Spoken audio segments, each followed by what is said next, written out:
Hello, everyone, and welcome back to the Captain Logan Show. It is Batman Knight Returns. I am Captain Logan, and as always, it's my esteemed chat moderator and producer, Danny Nixon. Hello, everybody. Danny, how are you, man? Thanks for coming back. Thanks for joining me again after all the Batman talk last week. Are you ready for more Batman talk? I am ready to return to the Batman talk. And joining us tonight is special guest and regular co-host on everything else, Eric Holden. Hi. Eric, thanks for joining us, buddy. Well, I'm more like a special guest on Morphin-Mania. Well, that's true, but DJ is a regular co-host on that. Yeah, but I said, but like all the other stuff we do, that's true. That's not scripted. You're on. That's true. I mean, yeah, we shoot it all at one time, but there's a lot of segments. We used to not shoot it that way, and I think it amounts to about the same amount of time, maybe longer. Honestly, I think some of those videos, well, we do more of them, right? And we added things to it. We got 007, and you know, we weren't doing new acquisitions every time, and so anyway. Well, we kind of got away from new acquisitions. We did it for Christmas. We did it last time too. We got away from it for a little bit. But I see what you're saying with our Christmas presents. Yeah, but I'm trying to do it like quicker, but more often because I keep getting stuff that is interesting and people want to hear about. Sure. And I'm also doing more of that kind of thing on my own with comics. Because you do the boxes. I'm opening blind boxes now. Yeah, I've got another one coming up pretty soon. So look forward to that, I guess. It was weird. There were a lot of strange things there. A bunch of Vertigo titles I'd never heard of. But anyway, so thanks so much for joining us, folks. We are gonna tackle more Batman tonight. We had not initially planned on doing 2 Batman shows, but we got so many questions last week that we didn't get to, which is as per usual with us. But Danny said we had a bunch of really good Batman questions that he was excited to get to talk about. And then at the end, you should have seen him. He was almost in tears because of all the great questions that we didn't get to. He was kind of, I think he went through all the stages of guilt over all the questions. Comments said that their mother's name was Martha too, and it really got to me emotionally. Yeah, so anyway, we are really lucky that he's even back this evening, and I might have needed Eric to read all the comments, but he's not going to have to do that. He's just going to get to sit back and relax and answer some questions with us. We had like 3.5 pages, and we barely made a dent. We got through like half of them. But folks, still feel free to ask questions tonight. We're going to mix things in from this evening so that folks don't feel like it was kind of a waste of time to show up live. And you can also, as always, use the super chat function if there is a question that you are just burning to ask. Try to make them Batman related if at all possible. When they're not, I will read them because folks are graciously donating money to the channel through super chat, and so I have to address them, but I won't spend a lot of time on the ones that aren't Batman related because tonight is a Batman show. Without further ado, let's get right to it. Eric, do you have yourself in a Batman mode? Are you in the headspace for Batman? Not really.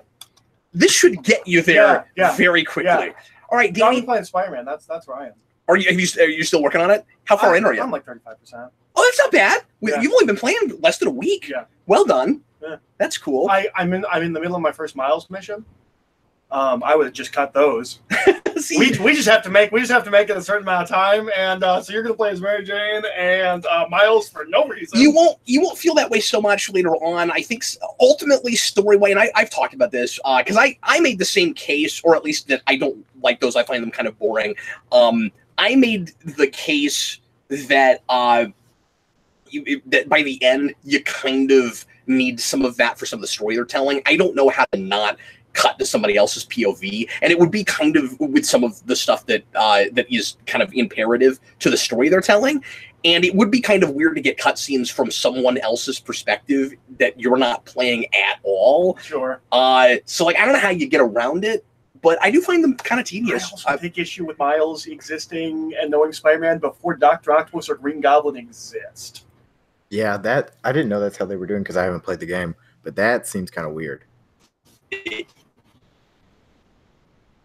But I'll talk about a little bit of that on the on. DJ. DJ will be with us later on, of course, for Morphin-Mania, as always. Quick plug for that. Right after this show, we're going to go into Morphin-Mania, and we're going to be finishing Mighty Morphin tonight. We're going to finish In the Ages, and that gets us to the end. Eric's going to get to see all that, so that's cool. And that gets us to the end of that show, and we'll be going into Zeo next week, right after. we do the 2017 movie, which is what we're going to do probably next Wednesday. Probably, unless there's some extra thing I'm not thinking of that we got to do before that. But anyway, so that's Power Rangers, that's Spider-Man, and now it's Batman time. Danny, start with a pre-written question, either from tonight or from last week. And then I've already seen some super chats, so we'll want to get into those pretty soon as well. Let's get rolling, shall we? All right, I'll kind of double up on this because one guy asked a very awesome pre-written question and then followed up with a super chat. So Christian Ogden says, "Who's the villain that that's never been used in a film you desperately want to see, and who's a villain you'd never want to see?" I desperately want to see Clayface, and I never want to see Ventriloquist. I don't agree with Ventriloquist. I do feel like you could do a really cool live-action version. I don't know that I would want him to be the big bad for an entire film. I feel like he's a good kind of side character working for somebody else. You know, like Ventriloquist as like the Batman Begins Scarecrow type character, I think makes a whole lot of sense. He's working for somebody else, or he's in cahoots with someone, or you know, he's taken out early, whatever it is. I feel like you can do Ventriloquist at. Once we learn how to stop making superhero movies and start making movies with superheroes, when you're doing a small psychological thriller with Batman, I think you can do something like Ventriloquist. Yeah. But everything has to be a superhero movie. I agree. He can't be the main villain because that would be silly. Unless they did like in the Batman where he gets the giant ventriloquist, where he gets the giant robot Scarface. Yeah, in the world of everything has to be a superhero movie. I guess that's the way you do that. But like a ventriloquist, yeah. Eric, did you ever see, or either of you guys, did you ever see the sequel to City of Scars, the fan film? I didn't, because I didn't like City of Scars. They have a very good ventriloquist in that, and I think that's kind of the argument for it. If you go take a look at that, but and their dummy is awesome looking. But anyway, what's somebody that you're dying to eventually see? Obviously, my answer is always Clacking. Sure. For a theatrical released film as the main villain, or just you want him? You can decide if that's a joke or not. But the problem, of course, is that when we finally got a really great, scary, real one in Arrow, I don't know that there's really a point in doing it again. But yeah, I got to think of it about a little. Obviously, it's weird to have not gotten a serious Riddler yet, and someday we got to do that. And that works well in either case. I mean, very superhero Batman where the more grounded place. Yes. Right? Like, that's the big one we're missing. And almost happened at one time, am I right? I don't know. That was the rumor before Rises. Yeah, well, I don't think even that. I thought there was a movie that had been pitched at one time, even before that, with Hugo Strange, but I might not be remembering that right. There's like 15 movies that almost happened between Batman Robin and Batman Begins. It might be one of those. Noah O says Hush. I don't disagree with that. I think Hush could be great for a film. If you're gonna make a superhero movie, like that's your superhero movie, right? Like just all the villains. I would like to see but also in a more understated, grounded movie, Hush by himself. You still could do that movie. I would like to see a more traditional, more flamboyant Ra's al Ghul. Like, I want, like, a cape and stuff and, like, an open chest and sword-fighting Batman. Just give us Alexander Siddig again, but from Gotham, but just with better, dialogue and plans and things. I also want Cavalier, but I want Cavalier to be in Batman comics. Yeah. He's my favorite. Everyone gets one dumb Batman villain, and mine is Cavalier. I also, and again, I don't think he could be your only villain. Man-Bat's a good idea. Man-Bat is a good idea. I think that could be you could do that as like a scary monster movie. Yeah. With Batman in it. That's true. I feel like everything there's a caveat where it's like only if you're making this kind of thing. But that could be a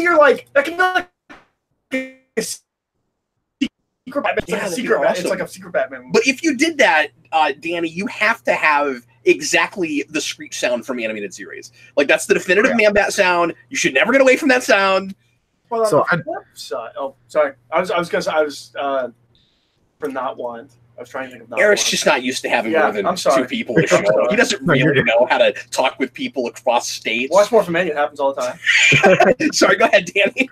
I'd love Man-Bat in a film, especially if the plan is to eventually get to Batman Beyond, because then you got your in splicing, like you got your continuity, like they do with the animated series. Obviously, that's like that would be my one big caveat for Man-Bat. Like, if they do that, I would love if that's ultimately the plan. Can you guys think of anybody that would just be terrible? No, because almost nothing's coming. Because almost every Batman villain, you can do in a way that will be watchable. Like, maybe there are certain villains where, like, if they announce, like, the main villain was Killer Croc, I might be like, really? That you're going to waste a whole Batman movie on Killer Croc? But, like, I don't have a problem with Killer Croc being in a movie. Would be good, yeah. The only ones I'm thinking of are... Well, I guess there are some Batman villains that I just... film freak. Yeah. I guess there are some Batman villains that specifically the animated series used for a whole episode that I just thought was too lame, but they're not popular and it would never happen, right? Like... They're not going to headline a film. You're not going to get the Maxi Zeus movie and good riddance. Like, I don't want that. I'm not saying it couldn't work, but I don't want want Maxi Zeus in, like, a Hutch type movie. Oh, where, like, sure. there's a bunch of villains. And maybe it'd be really cool to do some deep pulls like that. We really should probably move on. Danny, that's a great question. What else we got, sir? Well, just to mention his actual super chat, he asked, "Do we think ventriloquist would work as a main villain?" And we already kind of touched on that, so we did touch on that a little bit. Yeah, it just depends on how grandiose you're going. Yeah. Jumping into the actual super chats in order, Tyler Parker says, "At Danny, what do you specifically think of the Telltale Batman games? Please go in depth." Because we have already. Yeah. Is the thing. Eric and I did full reviews. I think that's why he's directing it at me. That's why directly at you. Okay, yeah, sorry. Danny. Okay, yeah. Here's the thing, though. And that's why I was surprised that you read that. Now it makes sense, because, like, a lot of the questions say at Danny. Why specifically did you read this? Well, and that one's okay. In the super chats, people usually don't do that. Oh, okay, good point. I have them tag me so I can see a normal one, but as far as I'm sorry, Danny, you take the helm, sir. Go ahead. As far as in depth, I don't really have a whole lot to say because it's been a while since I played it, but they're really fun games, and I like doing a Telltale type of game with Batman. So that's really all I've got. I'm not much. The biggest bummer is that we won't get a third one. Yeah. Because how can you possibly make a third one to the separate options of that ending? Well, and also because Telltale is dead. Like, they obviously had plans to make it. Well, no, that's why it's a bummer. It's like, I'll never get to figure out how they were going to write themselves out of that. Because that feels like writing yourself into a hole. And then... Yeah, it does. You want to see how they write them out. Yeah. And sometimes, I mean, that's a wonderful risk to take, unless the next game sucks, right? And then you're like, well, yeah, I shouldn't have done that. But if it's great, then you're like, wow, wait, that was really gutsy of you guys. I have a theory that they knew that they weren't going to get to make a third one, and that's why they did it like that. That game came out early on enough that they wouldn't have realized that the company was going to... I guess we don't play it till like a year after it comes out. That's right. That's what it is. Okay. Yeah, no, there were other Telltale things right after it. All the employees at Telltale seem to say that they didn't know that the company closing down was coming. Like, it came out of nowhere, and it all happened within like a couple of weeks. I mean, it was real fast. But yeah, I was talking with somebody about this the other day. I would like to see... Obviously, it sucks that you wouldn't be able to control it and have the branching paths, but I'd like to see that story conclude, because it is kind of cliffhangery. I mean, I guess that's sort of an ending, but it's weird not to see where things go after that. But how would you conclude it? But what I was going to say is, I don't know, but if you did, you could do it in comic book form. But do you conclude where he quits being Batman or where he doesn't quit being Batman? It would be really cool if you did both. If you put out two miniseries that that'd be awesome. Totally different directions. That's how you do it. Or that'd be perfect do it for as like a big, epic 12-issue Choose Your Adventure. Yeah. And I don't know if you... Yes. Yeah, you do it as Choose Your Adventure. Because if you don't do it that way, I don't know if you trade it as separate things or if you put it all in one book. No, that seems ripe for like a digital comic where you've got your way of like, you don't have to build everything into it or into like a physical copy. You've just got all your different options based on... And you could click something, it could take you to a different page. Yeah. A different page, a different page. That'd be cool. It would be way easier to do that in digital instead of print. Yeah. What else? All right, I'll jump into another super chat. Game Station 3 says 52 rewinds this year, huh? Where's the first one? Well, the first one is Aquaman. Secondly, I didn't announce 52. I said initially that was my goal, and a lot of things have come up and made it difficult for me to work on Rewind. I have been getting some complaints that I haven't been able to put it out the way I was hoping to. I never promised anything, guys. I maybe I shouldn't have said what my hopes were. But if you must know, I'm going to be getting back to those I don't want to promise when things will start coming out. But I'm going to write kind of several in rapid succession like I did in December. So it is still possible, but I'll have to put out a couple a week for a while when that finally ends up happening. But anyway, just be patient with me, guys. I got a lot of life things going on and stuff like that. I've started in kind of a second business with my dad that's been taking up a little bit of time, and I did not anticipate that, and that was not when I originally said that. That wasn't at the stage it's at right now. So anyway, yeah, so that's it. I'm gonna be getting back to that soon. Yeah, like my wife's been going on more business trips. That's been making it very difficult, and my and Mikey, our newborn, is getting really close to crawling stage, which just takes up more of your time because you can't leave him in one place for as long. But anyway, so I'm sorry, guys. I didn't mean to get anybody's hopes up on that, but life happens, and I'm doing my level best. Danny, what else? Game Station 3 also added, I want to point out that in the Fan 4-stick rewind at 1642, Cap left in 2 takes of the same line. So, since that wasn't technically a question, I'll jump into a pre-written That seems like a mistake, but that's actually a meta commentary on the quality of the film itself. It was just a really important point. I wanted to make sure that it got in your head. I like to be subliminal sometimes. No, occasionally I'll make that mistake. That'll happen. I appreciate you letting me know. And thanks for the super chat. But next time you know something like that, feel free to just send me a personal message on Facebook or something. I feel weird about super chats for that kind of thing. Like, thanks for the extra cash. I appreciate it, but that's weird. Anyway, yeah, occasionally that happens. It's pretty easy, even after it's posted, to go in and fix that. So I will make a note of it and try to go fix that. I'm lucky I gave you the exact minute. It's really nice when people do that. Yeah, I appreciate you guys. Thanks a bunch. Mistakes happen. I'm working on my own. I'm one guy. I don't have an editor or anything. If we're able to get things out with the stills for Patreon, I'll have somebody looking it over closer. So that's nice. But it's hard to say if that will be able to continue. But anyway, so we're going to do our level best on that. Let's keep going. All right. Blue Dragon 5 asks, Cap and Eric, what do you think Tom King's endgame is with his Batman run? Or for his Batman run? Eric? Okay, so what's slightly unfair about that question is we've only read it to issue 50 and he's up to like issue 70. So we're working with the image or with the information up to issue 50. My guess is it's going to be one of those things where it does its best to work within the confines of continuity. I think at the end of the day, he's going to try and find a way to give Batman some kind of happiness that doesn't stop him from being Batman. I think that's what it's going to be. Or it'll be Batman coming to terms with the fact that he can't be happy and somehow he finds happiness in that. I think it's more likely to be the second thing. Yeah. Yeah, that's kind of my response. Yeah, I hesitate to answer that question with 20 issues I've not read. And Bane will do something. Yeah. Yeah, I'm curious to see if, because we're playing the non-marriage thing. Spoiler alert. It's been almost a year now. But Batman and Catwoman in the wedding issue don't actually get married, and it's being played as kind of a metaphorical backbreak. Yeah.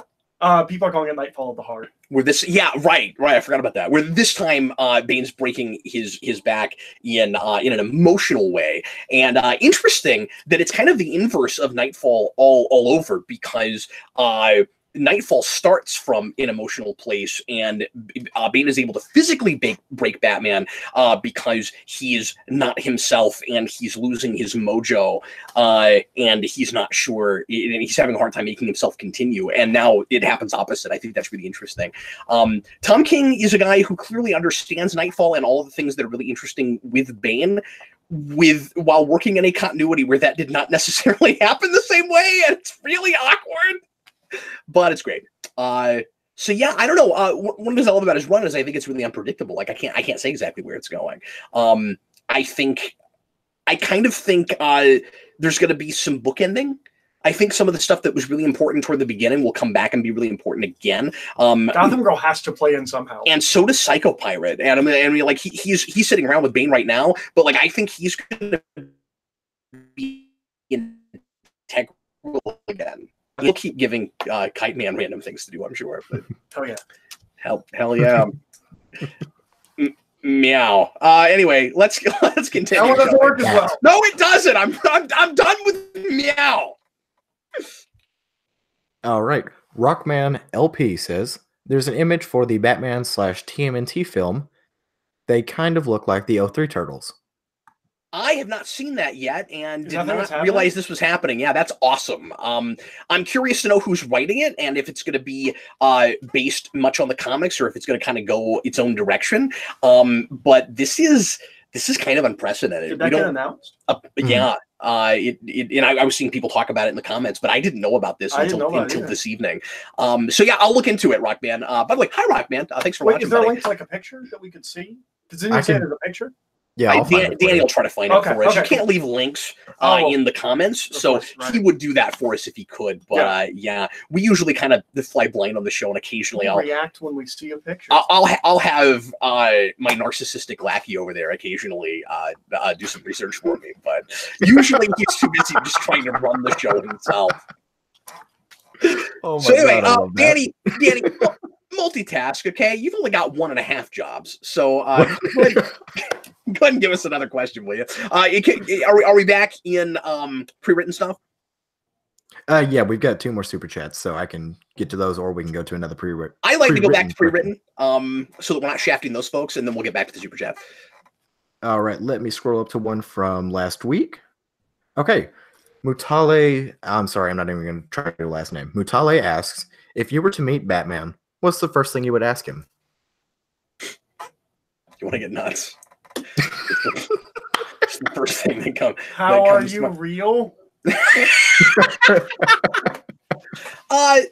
The combat answer is there's a lot of different kinds of Batmans, so it would be easier to answer this question if we were talking about a very specific version. Like the conversation you would want to have with Grant Morrison's Batman would be different from the one that you would want to have with Christian Bale's Batman. Those are very different people, even though they start from similar places and they're the same in a lot of ways. But and 70s Batman, like Archie Goodwin, Len Wein, he just wouldn't stop talking. Yeah. You wouldn't get a question, like you wouldn't get to ask him a question in the first place.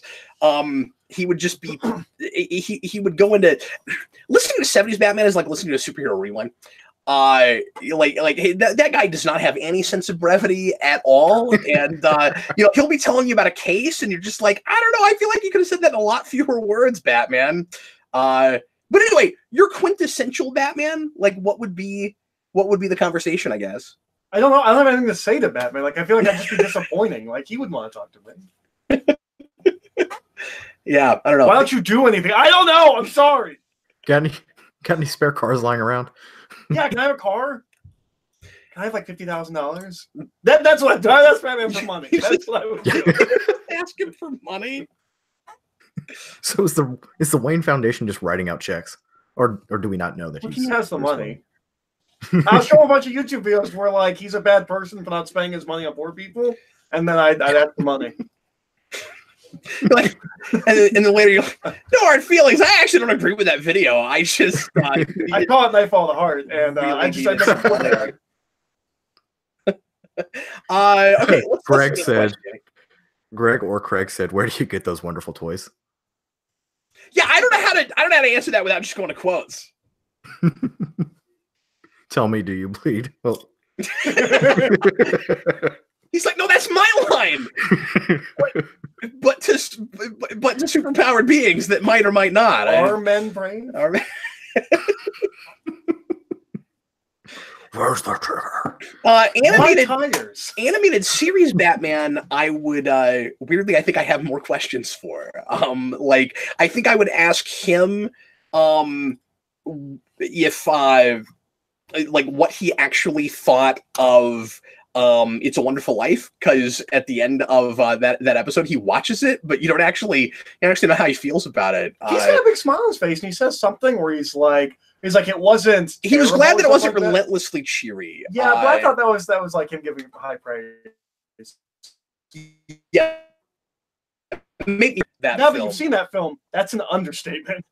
Yeah, that's true. Yeah.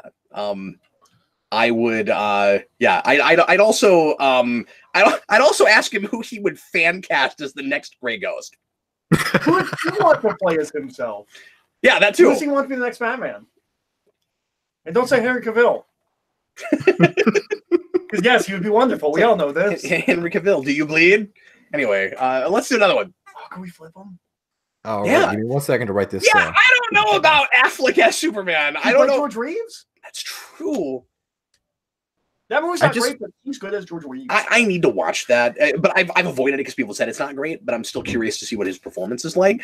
But yet, now that you say that, like Affleck as the older, like starting like the gray Superman, Earth 2 Earth 2. Earth 2. Like the Earth. It should be Earth 1 because it's Golden Age, but yeah, Earth 2. Yeah, but Earth 2 Superman. I don't know, maybe so. Or Kingdom Come Superman. Yeah, great. Yes. Yeah. I'd love to see him as Superman just to see how they somehow weave in his like incessant need for every single one of his characters to either pop pills or like take a swig of like hard whiskey or hard liquor. Because like every single film he does, he has that in there. I guess that makes sense because his Daredevil's popping painkillers. Yeah, that's true. He does it in The Town. He does it in Argo. Is it possible that it's all a coincidence? And that's always a suggestion. I think he's a heavy alcoholic in Gone Girl. Yeah, it's just something I've always noticed with him because he's got like a gambling and alcohol problem in real life. So I always notice it's like, I wonder if that's coming from. He's also a smoker, so he probably has an oral fixation of some kind. Yeah. So, anyways, getting back to the actual question. I have nothing to add to that. Go ahead. Let me scroll up. Okay. Sorry, that was from the same person. Sorry, I had a question, and then it was from someone we just asked a question from. So I'm going to go. You have one giant. Have you found that picture yet? I did, but I can't send a comment through Google Hangouts for some reason. I can't get the comments. Well, you could send it on Facebook. I could do that, but then I have to open a new tab. Right? Yes. All right. Don't you work with computers for a living? I work on computers. Yeah. All right. Okay. Let me scroll back up. Anime 2019. Did you know that the 2000s Batman cartoon had Adam West as Mayor Grange, Frank Gorshin as Hugo Strange, and Patrick Warburton as the corny detective? I knew two of those. I didn't know about Gorshin. I probably knew that at some point. Yeah. Honestly, maybe I knew that at some point. It's been a couple of years since I watched, because I watched through that, like really annoyingly, like I finished watching through that like a week before it drops on Netflix. Oh, so yeah, that is annoying. That's how long ago I watched through that. It finally dropped on DC Universe. Oh, that's nice. So it is watchable again. It's good. I consider each season better than the previous one until the final season, which I think is a step down. Not like unwatchable, but it becomes a Justice League show, and that's just disappointing. I need to finally watch through it. I started a run when it was on Netflix, and I didn't finish it before it dropped off. That first season, it gets much better. Yeah, so I'm going to do that eventually. Batgirl's pretty cool. I was going to do that with, and I think Batgirl starting before Robin is fascinating. I want to see that, but. Jason really wanted to watch through. Jason and I just finished Green Lantern the animated series, which I'll talk about on the next omnibus. And then I gave Jason the option of what we would run through. Like, he's never seen all of Batman animated series, and we're about to bring back Bat Chat, so I could use the refresher. So that's what we're watching through right now. Will you include the New Adventures of Batman in that watch through? Yeah. Okay. Yeah, absolutely. I need another watch of that. I need to reevaluate that. It's really good. And I watched a couple episodes of that last week, and I was like, I need to reevaluate this. Maybe it is better than I gave it credit for. I still don't care for a lot of the character models, but I've been watching that mostly since I got the remasters. Like, that's mostly what I've been going back to. There's a lot of good episodes in there that are like kind of forgotten. Not forgotten, but just not talked about as much as like the BTAS ones. Yeah, it's the opposite of gone but not forgotten. It's forgotten but not gone. Kellen O'Rourke says that Frank Gorshin was the first Hugo Strange, but then when he died, Richard Green took over. That's interesting. I didn't realize that there were more episodes after he passed. And then Hugo Strange is fun. He's almost kind of like, because Joker's not the arch nemesis of that show. He's just the guy that won't stop showing up. Hugo Strange is kind of the arch nemesis. Oh, it's really cool. That is way refreshingly simplistic.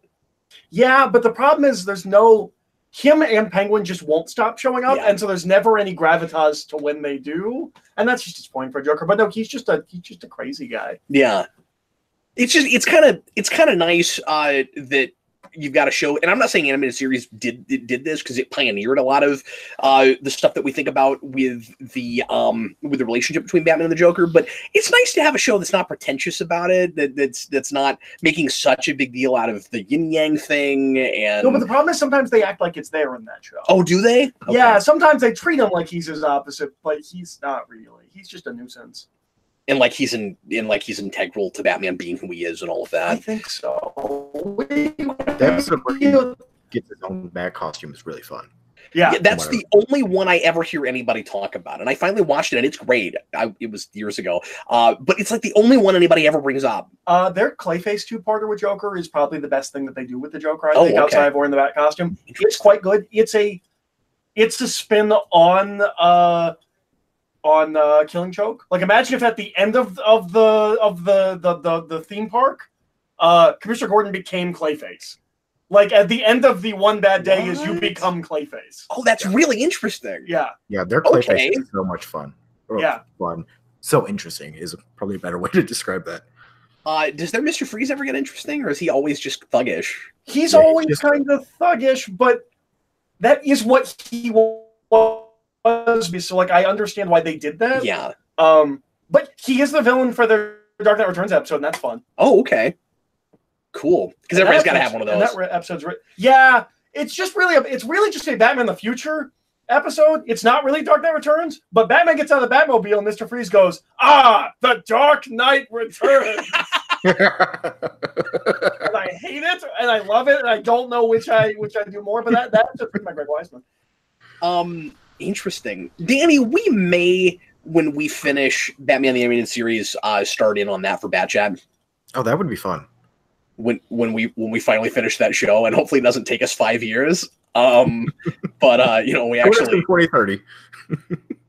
we actually commit to it and get it done. But Bat Chat has changed so many co-hosts, and it's been through a lot of weird turmoil, like but Batman. We are finally going to bring it's a reflection of the character that it's about, but we're finally going to get back to that soon. I'm bringing in both Dan's News and Danny, and partly because I think that'll be a really fun trio for that show, but also because if somebody's not able to make it, we might still be able to keep rolling through that show. So we're going to be shooting a batch of those in a couple of weeks.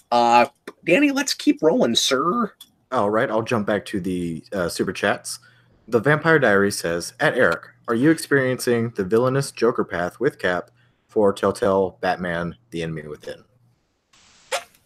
No? Are you playing through it again? Yeah.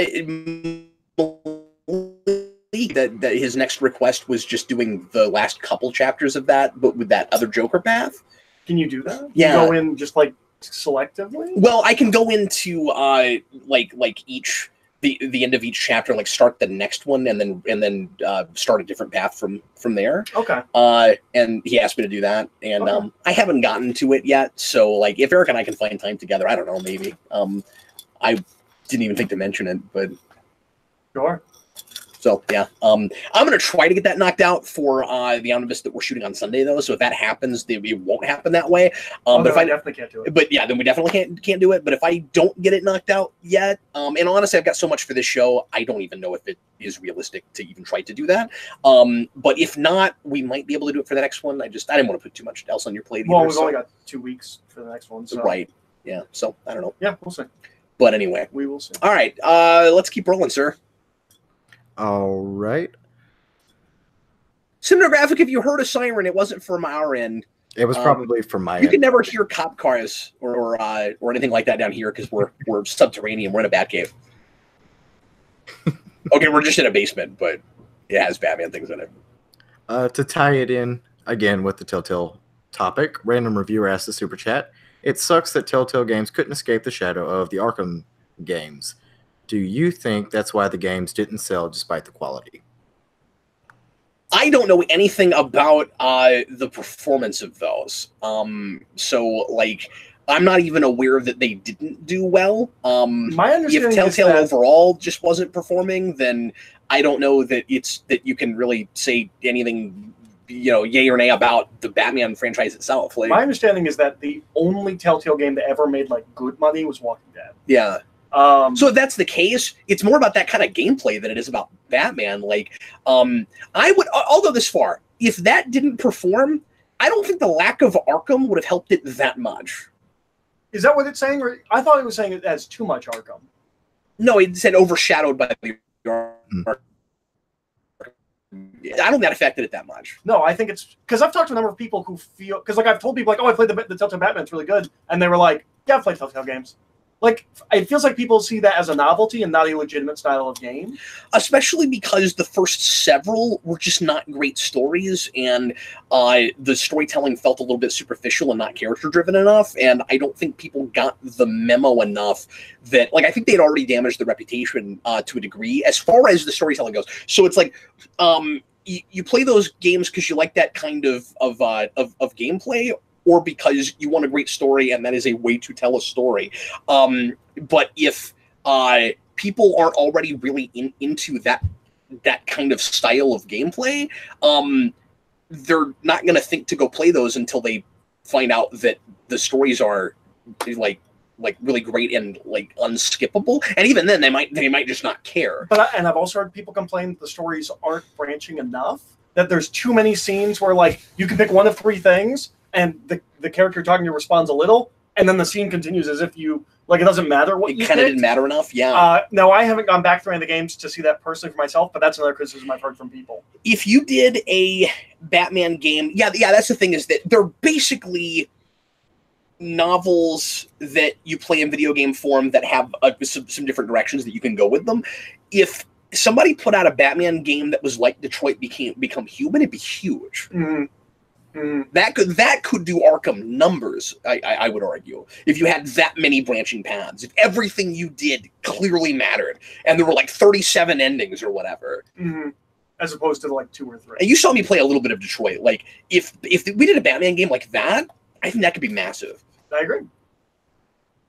I also would like to play through Detroit again so that I that also might be the way. I really screwed up the ending. I got my characters killed in really gruesome, horrible ways. That also might be ruined the future of the world. The best way to do a Superman game.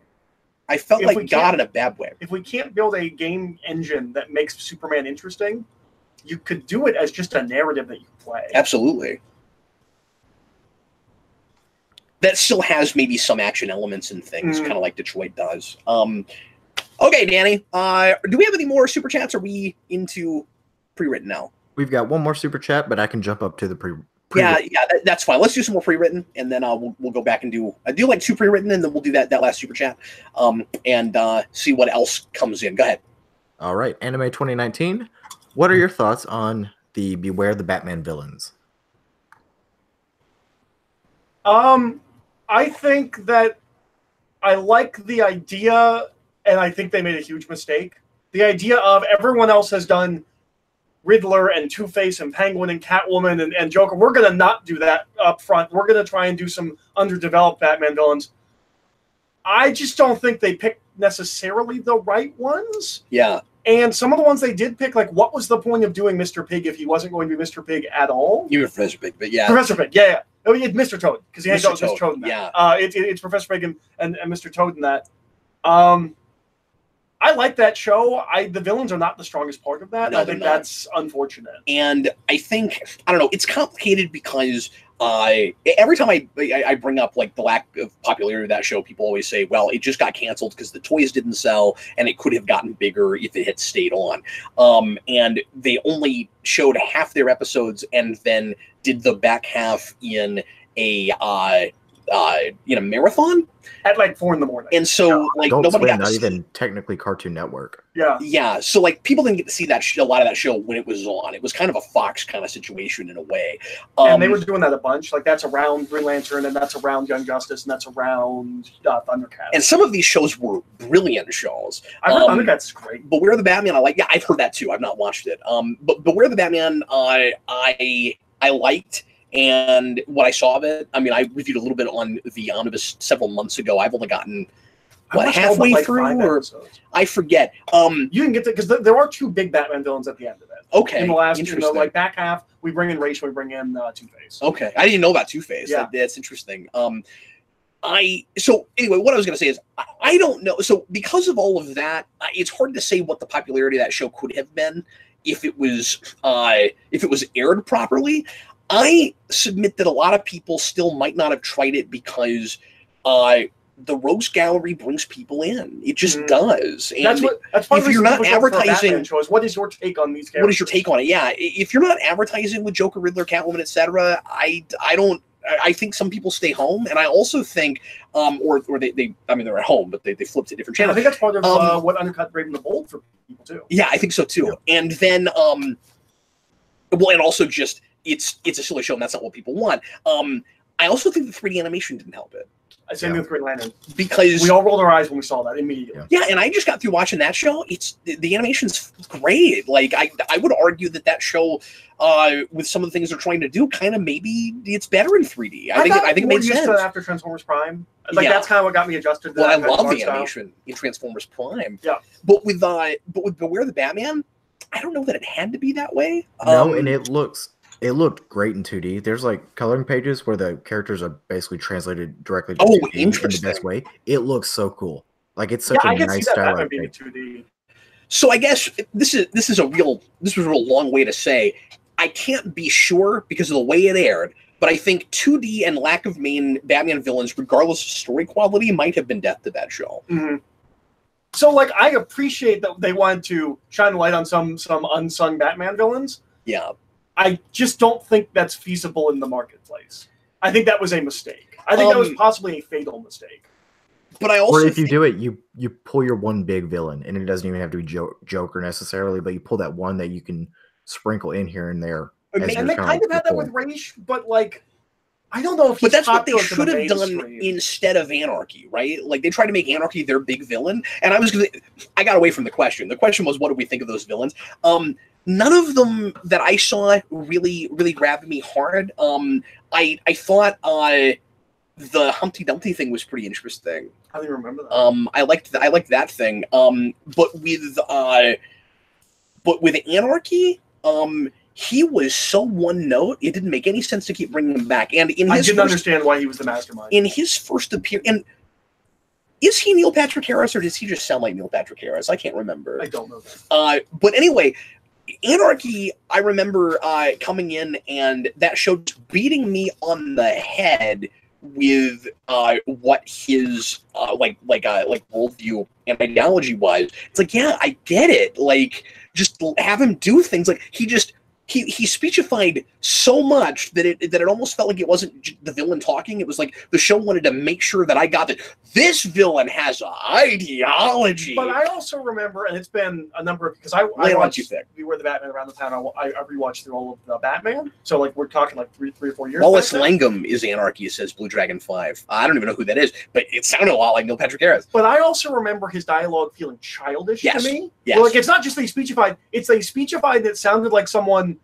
who doesn't understand the concepts that they're pushing forward. You're articulating it better than I am. You're absolutely right. Because I mean, you can have great speechifying villains, but yeah, because when he shows up and starts speechifying, like it sounded to me like what that character would be like on like a kid's cartoon. But we're not like doing anything with it. We're not saying anything about the character by having him be childish. He's just written that way.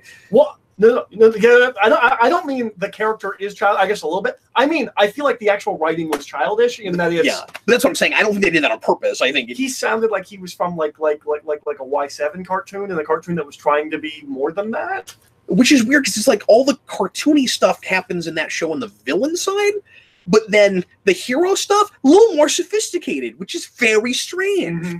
No, that's a good way of playing it. Like it's because I think of that show as a smarter, darker take on Batman.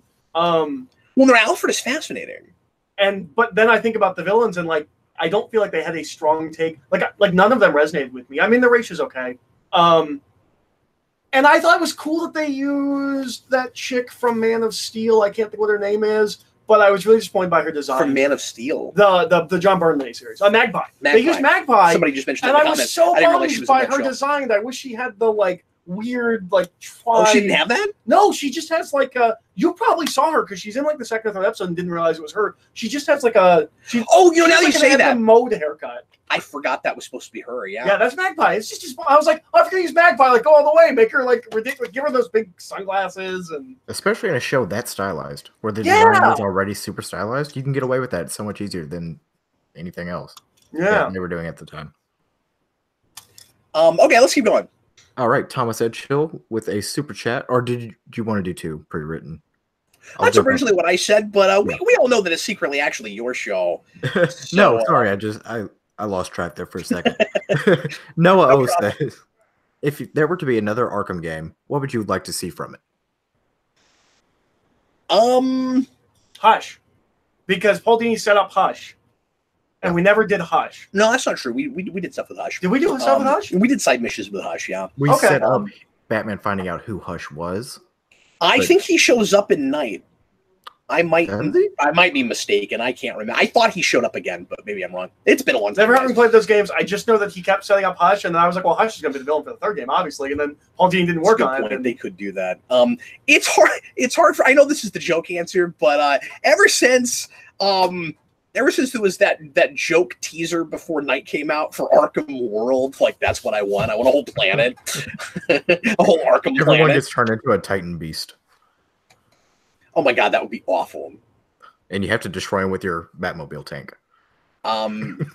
So I was right about it. Kellen Roy says that he is a Knight in the side mission. Like I know he's not a main character or anything, but like, so I guess they could still more or less do Hush. Bring Paul Dini back. That's what you do, right? You bring Paul Dini back. Yeah, exactly, and then do whatever he wants to do. Gameplay wise, another Arkham story is. I mean, in a way, I'd like to get back to basics with it, but I know a game like that. There's the problem with with video games is that the gameplay and the storytelling are always at loggerheads, right? So you've got what makes for a good story, and you've got what makes for a good video game, and those things can work in tandem, but it can be really difficult. So the fans that are more video game players, or that are video game players first, are going to want like new mechanics, and they're going to want it to keep expanding, and they want it to get bigger. And the storyteller in me wants to go back to basics and make it a haunted house game again. And I don't really know how you do that without just redoing the first game, and that's kind of pointless. But like, if you did more of that, just again from a storytelling place, I'd like it to get smaller and more intimate again.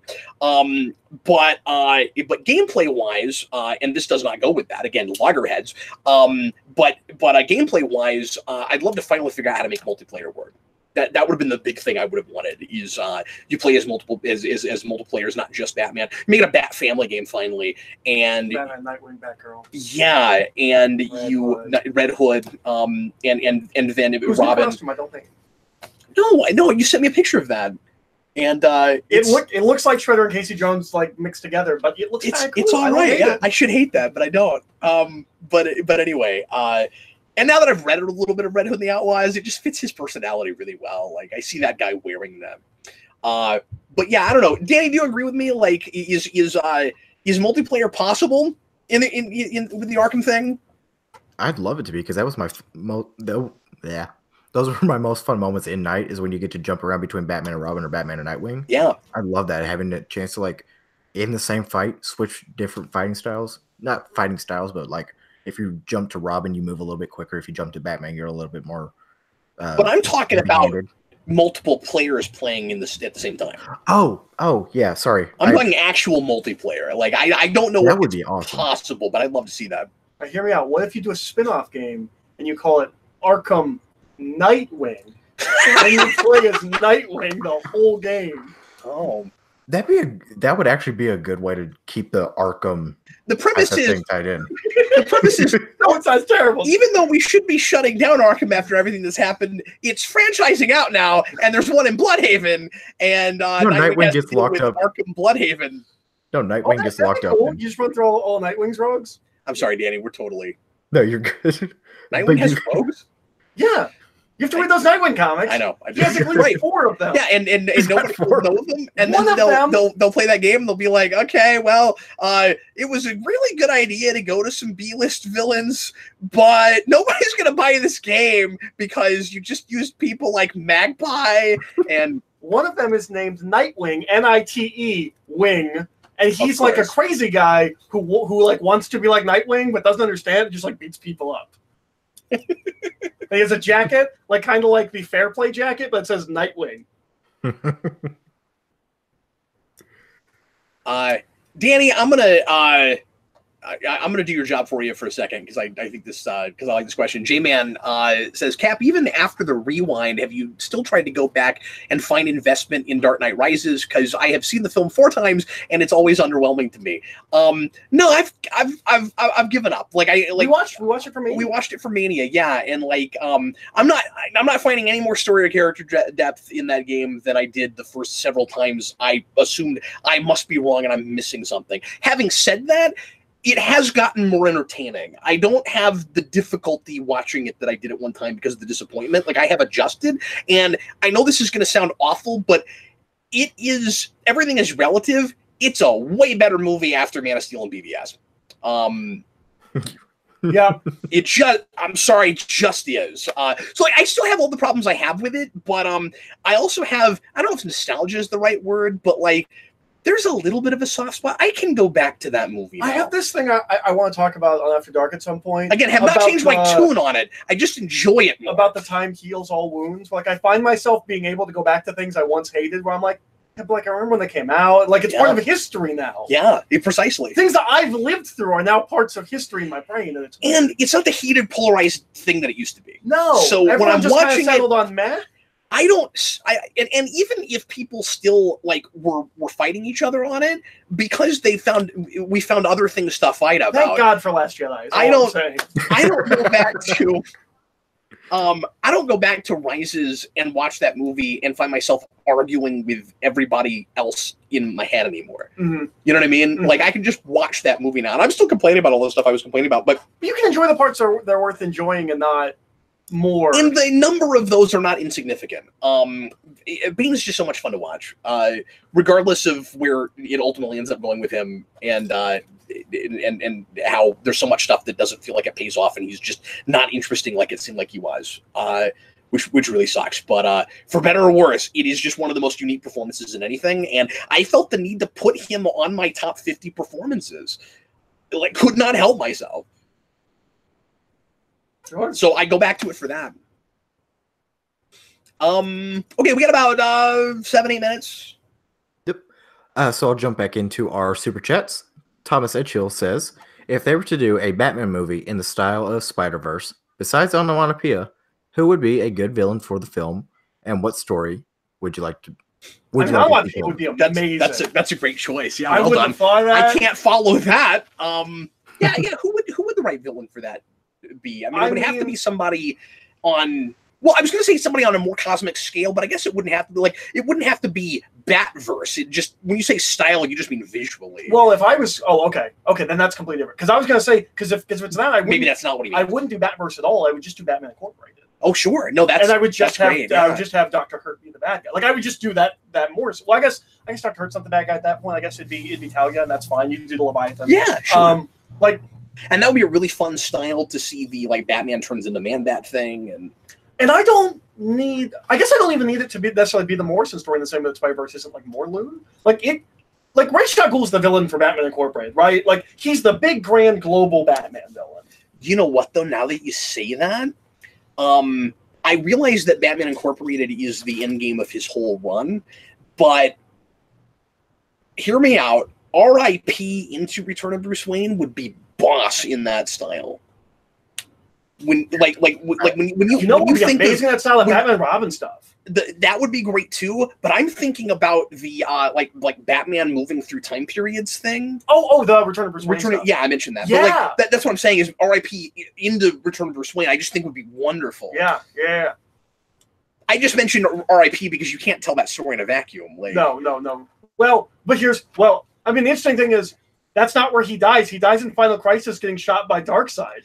It doesn't happen in RIP. No, I get that, but like, well, okay, no, you're right. You could do it without RIP. You could just do the end of Final Crisis and then send him back in time and then have him go up. But then that's weird because Darkseid's not gonna be the bad guy at the end of the movie. And also, yeah, I guess you could do that, but it's lame. Or potentially, but the other issue is as he's moving through time, you're not setting up all the clues and things that Robin's going to find, or that Dick Grayson's going to find later. Spin-offs, like you're not going to do Caveman Batman the movie. You're not going to do. Well, if you're thinking about the business side of it, yeah. But the nice thing about Pirate Batman the movie, awesome. The nice thing about Batman, I mean, I'm not saying Spider-Man doesn't entirely have this, but like that movie's setting up all these different universes that naturally the direction that the studio's thinking is, well, we want to give all these people different movies, but you can tell just a bunch of different unrelated Batman stories. I would love if they did a vignette, just call it like Batman Elseworlds, and you did like Pirate Batman and like Vampire Batman, and gave it to different people. Like give Genny Tartakovsky one.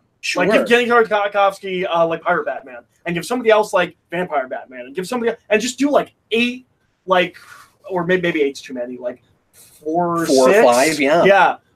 Just like 20 minutes a piece, or like 15 minutes a piece, like something like that. Yeah, that's how you do it. Can I tie this back into an earlier question? That also sounds like a cool video game. Yeah. Batman Shattered Dimensions? Yeah, be great. Spider-Man doing all the Batman things before Batman. I do think you should work on that title. But yeah, absolutely. No, you're right. Spider-Man, because Spider-Man is not universal like Batman is. Yeah, it just isn't. I know we keep driving that point home, but it's true, I think. And also, I think that a lot of the reason that happens is because Spider-Man has like the second most well-known rogues gallery, and so it's tempting to do Batman-type things with him. That's true. And well, and that's one of the things that I'm always a little disappointed by when we do like Elseworlds things, where I'm like, if you're gonna do Elseworlds Batman, I need Elseworlds rogues gallery. Give me. I don't just want Pirate Batman. I want Pirate Batman hanging out with Pirate Catwoman fighting Pirate Two-Face. Like I don't just want Pirate Batman. That's not interesting. Yeah. I want the universe to. I want to see what this unit. And Spider-Man has that too, where he has so many characters, and you want to see, like the girl Dr. Octopus in Spider-Verse. Now that you say that, I kind of want to see the 1602 movie.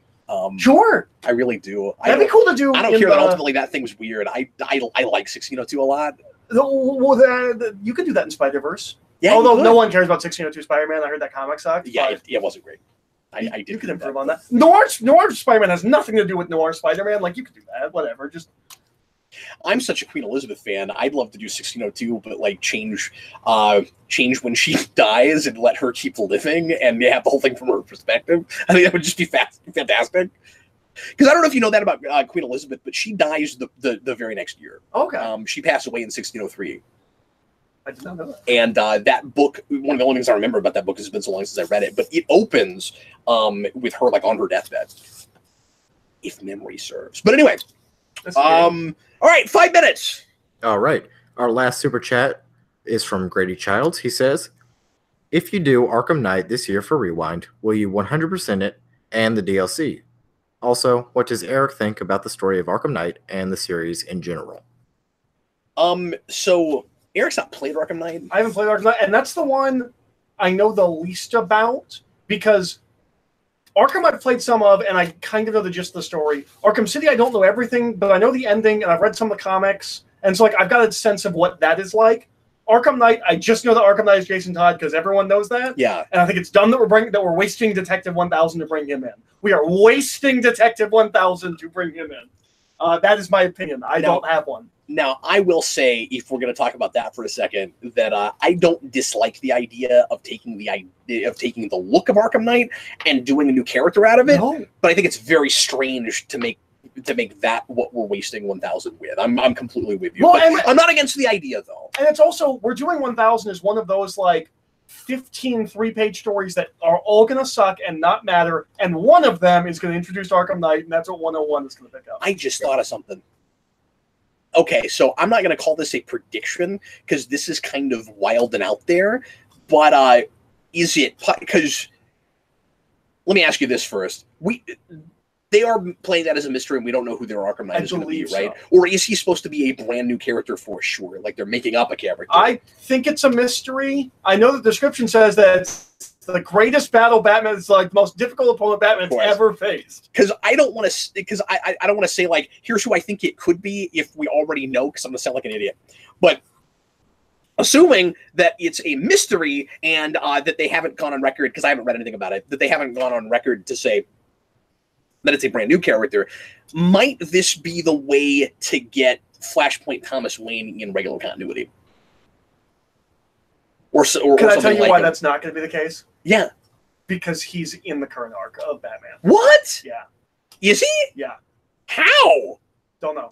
Okay, I mean, I would be saying how if it happened that way too. So but at work, I batch comics in on Tuesday, and I flip through them. Thomas Wayne is in currently because Batman we got rid of him in the button. He's in now. It could be, but I was thinking maybe they bring him from another universe or something. It's also possible that it's like Batman, like seeing like he's on like Fear Talks or something. Like I'm just flipping through the book. Okay, but he's in Batman like if this month. Is just Fear Toxin, it could be foreshadowing, and I could be totally right. You could be right, but if it's not Fear Toxin, then that's not going to happen. But that would be a cool way to bring him in. Well, now I'm going to catch up as fast as possible. I don't have time because I got to do stuff for the Omnibus, but now I want to know really bad. So, look, forgive me, okay, if you requested something and it doesn't get done yet because I have to read Batman. But now I have to catch up. I want to know. But that's not the craziest possibility you've ever heard, though, right? Because he's popular. Like, he's really popular. So, I don't know. He'll just take off his helmet. It's just the Joker the whole time again. Blue Dragon 5 mentioned that he was in the background of the wedding issue. There was a guy that looked like him. I wasn't totally convinced that that's who it was supposed to be. Is that Blue Dragon 5? Is that foreshadowing? Am I right? Are you current? And is he in this universe right now already? It is just lots of fun to ask people questions that have to sit around and wait for the text to come in. It's the best. You are experiencing source code right now. It's like that pricing game in The Price is Right, where you gotta call out like, sound effects lady, do I have at least 2 numbers right? And then you wait, and then you hear honk. Anyway, so Danny, can we get one more pre-written question before we call it a night? Yes, and let me scroll up because I just Batman kicks ass says he's in current universe. At least that's what it seems. Oh, so maybe it's kind of a mystery. Okay. Okay. Or he's just like in the last page, and we'll find out. Okay. Blue Dragon 5 says he is. See, we waited a minute, and there it is. He is in this universe up to date with Tom King Batman's story, going after Penguin right now. And Batman Kicks Ass says King hasn't explained how that is yet. Well, I'm still going to catch up because I'm too curious to see that stuff. And I like that design so much, it's hard not to want to look at it. It's great design. Yeah. Have you read that stuff in black and white? I thumbed through it when you got it, and it looks beautiful. Yeah. It's the only way I've read it because I don't have the whatever that's called, Night of Vengeance or whatever in trade or whatever. So I've only read black and white. It looks great. Hey, Danny Nixon. I love that artist, Russo, I think. I just want to mention that I've been berating you all night, but seriously, you've been doing a great job. Thank you. So thanks, buddy. Let's get one more pre-written question, shall we? All right. Dimitri 2 says, Danny Elfman versus Hans Zimmer. Who has the definitive Batman theme to you? Danny Elfman. Yeah, Elfman has the definitive theme. Who does Forever? I don't know that guy's name. Because I don't know if he worked that much. Again, yeah, I like it a lot too. And it was so appropriate for that version. Mm-hmm. Just the bombastic nature of that. It sounds Batman, but it has to be a more over the top Batman. Like, it's wonderful. I'm trying to think of a good way to put this. I mean, like, the Burton films and the Nolan films are 2 different things, and they have 2 very, very, very different soundtracks. And so I love both of them for the different things that they are. I think, if this makes any sense at all, I grew up with Elfman. I love that soundtrack. I go back to it by itself. It is quintessential. I think for me, at this point, the 89, if we're just talking about themes, did you say theme or soundtrack? Theme. Batman. Okay, if we're just talking about themes, then 89 has it, but for me, I don't know if this will make sense to anybody, the Begins soundtrack overall speaks to me more. Well, here's the thing. Begins is a piece, and it also is a piece for a film. Yeah. Whereas the Batman theme in 89, nothing of is Batman, and like that's because I grew up on it, and also because the animated series pulls from it. Like, it's just kind of ingrained in my brain at this point. But like, I can't even tell you what the Begins Batman theme is. Like, I can think of different pieces of music, but I can't tell you what the Batman theme is. I can, but that's just because I've listened to that so much, and I know which piece. So I have a video on the channel where Jason hums it. It's hilarious. Okay. But yeah, the thing is, it's so staccato. It's hardly a melody. Is it is it that one? But that's under it, and then like that, and that's it. And that's it is, the Batman thing? And it is a melody, but it's not melodic. Okay, you see what I'm saying? It's a great, especially in those movies. Hans Zimmer is making great film scores. Yes, but they're not pieces of music in the way that what Elfman did in '89 is. Does that make sense? Where, like, I think those are great accompaniment to what you're visually seeing.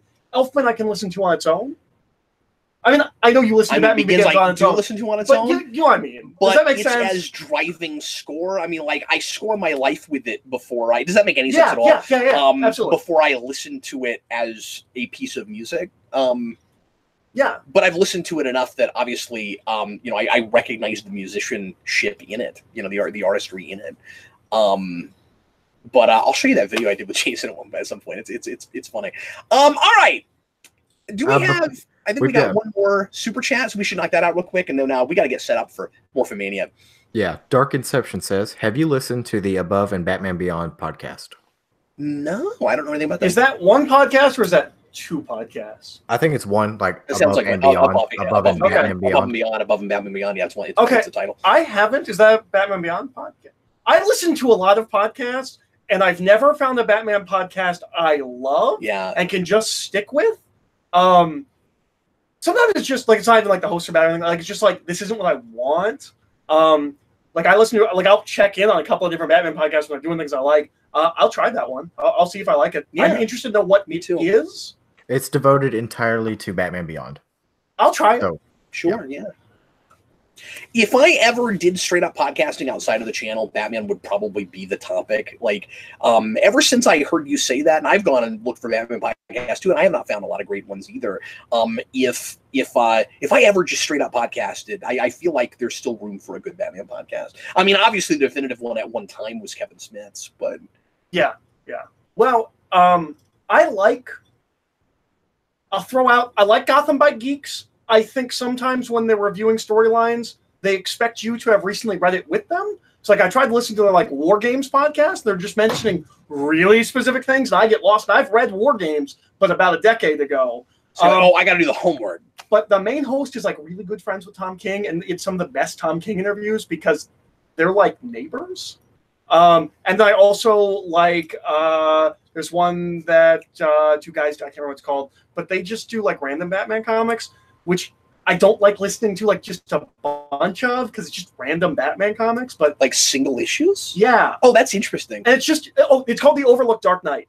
They're mostly doing things from the 80s and the 90s, and they're just doing like issues. So they're jumping around. Yeah. So they'll do like Batman Adventures, and then they'll do like Batman, 486. I love doing stuff like that. I always feel like I don't like listening to things like that. I always feel like people with Batman especially, like, much prefer us to talk about, like, at least a complete story arc, and so I have a hard time. I don't do as much of that as I used to because of that. But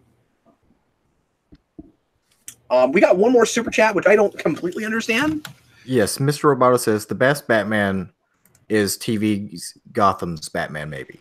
Like, he's saying potentially the best Batman is the one that is in the Gotham TV show. Oh, is he Batman? We're not caught up, so yeah, we're not caught up. Yeah, is he actually apparently the Batman? actor came out and was like, I'm ready to be Batman. If you guys want me to be Batman, I'll be Batman, like in a movie and stuff. I'd really like to put a suit on. Yeah, his voice is still cracking. I'm sure Tom Welling said that. Guys, no, Tom Welling will never put that costume on. He wouldn't put the costume on. That's why he doesn't wear it even in the last episode. And hey, fans of Smallville, I know it's been like 7 years, but stop saying like, yeah, he finally put on the suit. No, he didn't. It doesn't happen. That's not actually that guy wearing that costume. Anyway, everybody, thanks as always for watching. I hope you enjoyed it. And if you like to watch Power Rangers or you like to watch us randomly talk about stuff while we're watching it, watch Power Rangers. Yeah. I know we do strange things. You enjoy watching people watch things. Yeah, but you can watch it also and then just listen to us talk. Pop on in here in about 15-20 minutes or so, and we are going to finish up Mighty Morphin Power Rangers tonight. We've got 6 more episodes left, and that will complete our batch shooting for the evening, and that's going to get us right to Zeo, which we'll be doing at the end of next week and the week after. So come on in and check that out. Thanks so much for watching, everybody. Yes, DJ, it is just about morphin time. We will see you again next week, Wednesday night, normal time at 8 p.m. Central Time, and we'll be doing a regular show talking about news of the day and whatever you guys would like us to chat about. Eric, thanks for joining us. Hope you enjoyed all the Batman talk. And are you more in a Batman mood now that we talked about some Batman?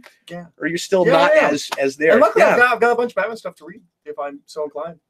Update. I found that Batman trade that had all those issues that I didn't get from the 2 trades I bought. And Danny just read it. Is that halfway through? Cape Crusader Volume 1. I got up to the annual. It's so good. Okay, so it starts like it's missing like 8 issues that are in a different trade. I got that different trade that's out of print. The Jason Todd stuff. I forget what it's called. I have it. But I got that. Sweet.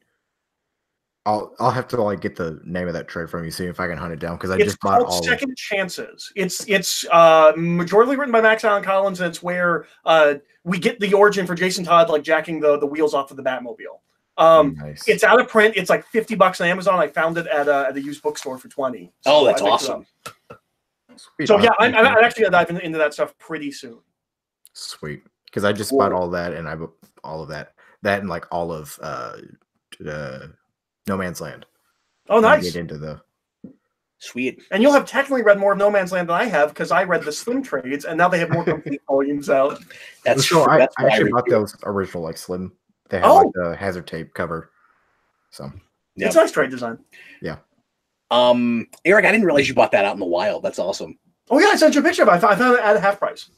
Or maybe I did know that and I just forgot just now. Yeah. But anyway, that's really cool. So way to go. Good job. It's always exciting to find deals like that. Especially stuff that you didn't think you'd ever run into like that. Once again, thanks for watching, everybody. We sure appreciate it. I'm Captain Logan. This was Eric hanging out with us unusually for the Captain Logan Show, and Danny Nixon. Bye, everybody. See you, folks.